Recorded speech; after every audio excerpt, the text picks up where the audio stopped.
चोपडेकर मंजिरी रेसिपीमध्ये तुमचं स्वागत आहे। आता आषाढ महिना सुरू झालेला आहे बघा। आषाढ महिना सुरू झाला की मला माझ्या लहानपणीच्या आठवणी खूप छान येतात की आषाढ महिना सुरू झाला की आमच्याकडे सगळीकडे अशी चर्चा असायची, आकार तळायचे, आकार तर असे छान छान पदार्थ तळून खाणे।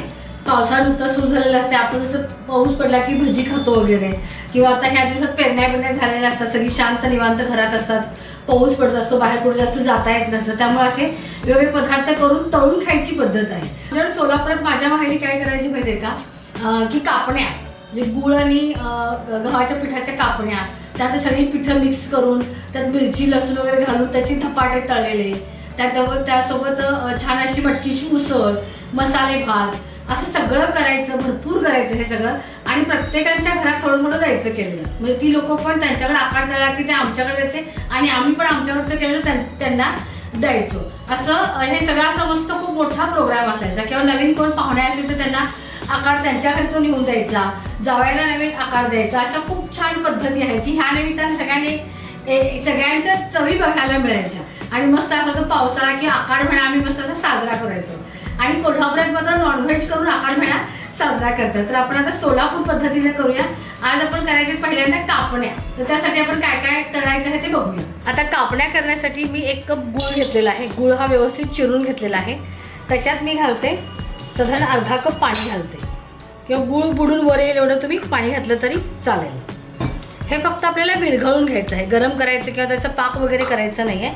फक्त गूळ जो आहे तो पाण्यात व्यवस्थित विरघळून घ्यायचा आहे। पाण्यात गूळ घालून विरघळून घेते। पण आई काय करायची माहिती आहे का, की जर आता उद्या जर कापण्या करायच्या असतील तर आज रात्रीच ती काय करणार की गूळ जो आहे तो पाण्यात घालून ठेवणार आणि चांगलं त्याला हलवून घेणार। आता झाकून ठेवला की सकाळपर्यंत गूळ व्यवस्थित विरघळलेला असायचा, परत थोडंसं हाताने त्याला मिक्स केलं की तो छान विरघळून तयार व्हायचा। जर का तुमचं पण कापण्या करायचं आधीपासूनचं जर का नियोजन असेल तर तुम्ही अशा पद्धतीने रात्री गूळ भिजवून तो विरघळून घ्या। आणि जर काही दिवस तुमचं करायचं ठरलं तर ह्या पद्धतीने तुम्ही गरम पाण्यात घालून तो विरघळून घेतला तरी पण चालेल। मात्र हे विरघळलेलं पूर्ण गार करून घ्यायचे पाणी, गरम पाणी अजिबात आपल्याला इथं वापरायचं नाहीये। आता आपल्याला कापण्यासाठी बडीशेप लागणार आहे, तर आपण अख्खी घ्यायची आहे, कच्ची बडीशेप घ्यायची आहे, भाजलेली अजिबात घ्यायची नाही। ही साधारण मी 2 टीस्पून बडीशेप घेतली, ही मी मिक्सरला जाडसर वाटून घेते। बडीशेप बघा आपण अशी वाटून घेतलेली आहे। आता हे गव्हाचं पीठ मी इथं घेतलेलं आहे परातीमध्ये। आपला पिठामध्ये जो चमचा असतो तो मी 4 चमचे मी इथं गव्हाचे पीठ घेतले, त्याच्यात ही बडीशेप घालते। त्यानंतर आपण याच्यात घालूया सुंठ पावडर, 1 टीस्पून सुंठ पावडर घालूया। सुंठ पावडरने खूप छान अशी कापण्यांना चव येते। आता घालायचं ह्याच्यामध्ये मीठ। त्यानंतर ह्याच्यात घालायचं आपल्याला 1 चमचा, म्हणजे जो आपल्या पिठाचा चमचा असतो तो 1 चमचा बेसन घालणार आहे मी। बेसन 1 चमचा। बेसनाने काय होणार आहे की त्या एक खूप छान असा मऊपणा येणार आहे आपल्या कापण्याला, म्हणजे त्या कडकडीत होणार, अशा मऊसर आणि छान अशा होणार आहेत त्या। 2 मोठे चमचे म्हणजे 2 टेबलस्पून आपण इथं तेल घेऊया आणि ते आपण ह्या मिश्रणामध्ये घालूया। आता हे सगळं पहिला मिक्स करून घेऊया। त्यात मीठ आहे, बडीशेप, सुंठ पावडर, बेसन आणि गव्हाचं पीठ। आता आपण याच्यावर घालूया मी हे गरम केलेलं तेल।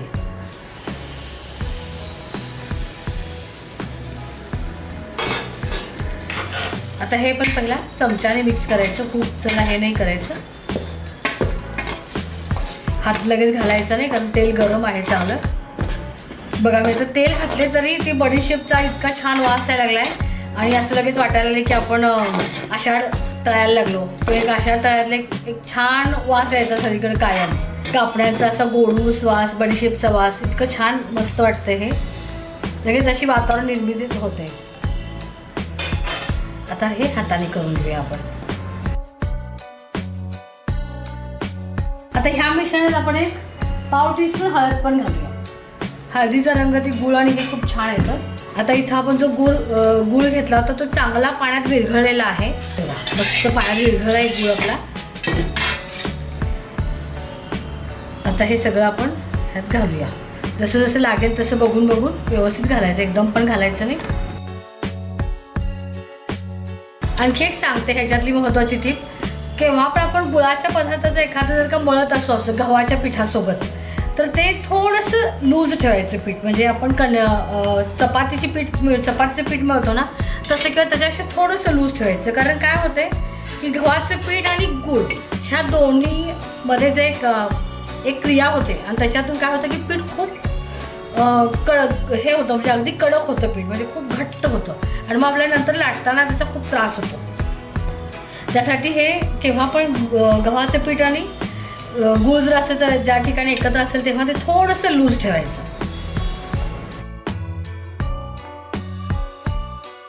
आता हे चांगलं पीठ मळून झालेलं आहे. ह्याला मी काय केलं, थोडंसं तेलाचा पण हात लावून असं छान मळून घेतलं. अगदी मस्त झालेलं आहे. आता आपण हे काय करूया, एका बुट्टीत घालूया आणि झाकून एक 15 मिनिट आपल्याला ह्याला ठेवायचं आणि मग ह्याच्या कापण्या करायला घ्यायचं आहे.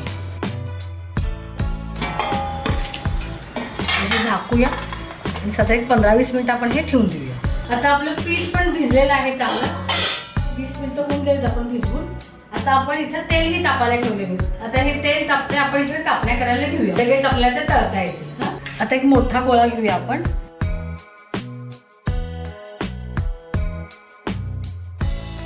पीठ लावायचं नाही हे लाटताना. जर का तुम्हाला वाटलं की लावायला पाहिजे तर थोडंसं तेल लावलं तर चालतं. किंवा काही न लावता मी आता जसं लाटते असं लाटलं तरी पण चालते. जसे आपण शंकरपाळ्या करतो ना तसं साधारण हे तेवढं जाड ठेवूया. आपलं हे जर लाटून झाले त्याच्यावर आपण खसखस घालूया.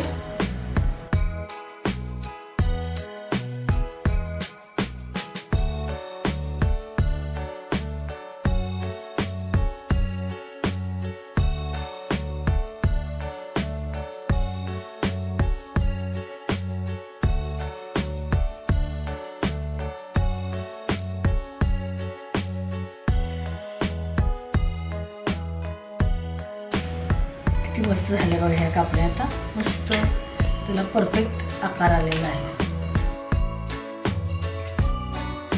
आता कापण्या ह्या आपल्या सगळ्या करून झालेल्या आहेत. म्हणजे जवळजवळ निम्म्याच्यावर मी ह्या केलेल्या आहेत. आता आपण ह्या तेलात तळून घेऊया. मी आधीच तेल तापायला ठेवलेलं होतं, म्हणजे आता आपला वेळ अजिबात जाणार नाही.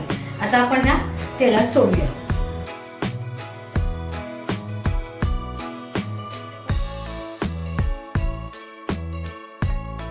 आमच्या काय करतात माहिती का सोलापुरात, की आई काय करायची की आता जेव्हा आकार तळायचा आहे तर त्याच्या आदल्या दिवशी किंवा त्याच्या आधी 2 दिवस कापण्या आधी करून ठेवणार, डबा भरून कापण्या आधी करून ठेवणार. म्हणजे कसं ह्याला वेळ खूप लागतो. तुम्ही पाहिले की ते मळायला पाहिजे, हे लाटायला पाहिजे, चिरून तळायला पाहिजे, त्यासाठी वेळ खूप जातो. मग काय करायचं की ते डबा भरून आधी कापण्या करून ठेवायची आणि ज्या दिवशी आषाढ तळायचं ठरलेलं आहे त्या दिवशी मग काय करायचं की धपाटे करायचे, ते तळलेले मसाले भात आणि उसळ, म्हणजे मग लगेच कापण्या तर तयारच असायचे. त्यामुळे पटकन सगळा स्वयंपाक व्हायचा आणि भरपूर प्रमाणात तयार असेल मग त्याला वेळ पण लागायचा. तुम्हाला ती पण एक आयडिया खूप आवडली की तुम्ही आधी जेव्हा तुम्हाला करायचं त्याच्या आधी 2 दिवस तुम्ही कापण्या करून ठेवला तरी चालतं. म्हणजे आषाढ सुरू झाला की आमच्या लगेच कापण्या आधी डबा म्हणून करून ठेवतात, म्हणजे जेव्हा पाहिजे तेव्हा बाकी धपाटे आणि उसळ भात वगैरे करता येतं. आता बघा आपला कापण्या छान तळून झालेल्या आहेत. अगदी परफेक्ट कलर आलेला आहे. थोडा फेंट कलर असतानाच काढला तुम्ही तरी चालते, कारण गूळ आहे, गोड आहे. तर गरम ह्याच्यामध्ये ते अजून थोडंसं तळलं जातं. सुरुवातीला आपण कापण्या तळताना गॅस मध्यम ठेवायचा, त्यानंतर बारीक करायचा आणि व्यवस्थित तळून घ्यायचं.